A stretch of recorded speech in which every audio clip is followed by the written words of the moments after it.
మీ అమ్మాయికి సంబంధాలు చూస్తున్నారు కదా వదినా, ఎవరైనా నచ్చారా? ఎక్కడ వదినా, ఇప్పుడు అబ్బాయిలు ఎలా ఉన్నారు, ఒక్కళ్ళు సరిగ్గా లేరు. ఏ వదినా, కట్నంగానే అడుగుతున్నారా? ఛీ, మేమెందుకు కట్నం అడుగుతాం వదినా, మేము అలాంటి చీప్ పనులు చెయ్యం. సరే మరి ప్రాబ్లం ఏంటి?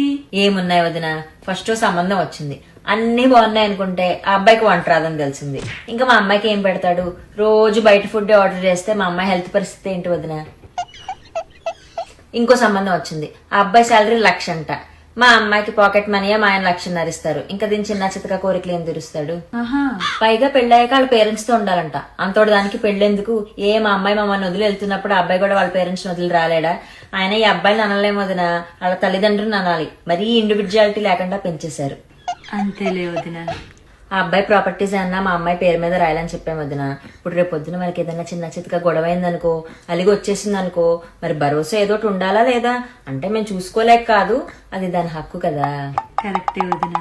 మొన్న సంబంధం వచ్చింది, ఆల్మోస్ట్ ఓకే అయిపోయింది అనుకున్నాం. ఆ అబ్బాయి వచ్చి మా అమ్మాయి తోటి నీకు బాయ్ బెస్టీస్ ఉండకూడదు అన్నాడు. ఇంకా దాంతో అంత నేరో మైండెడ్ కూడా మాకు వద్దనేసుకున్నాం.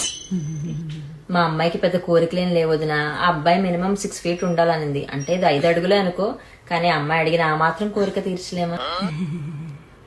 సరే వదినా, నీకేమైనా తెలిసిన మంచి సంబంధాలు ఉంటే చెప్పు.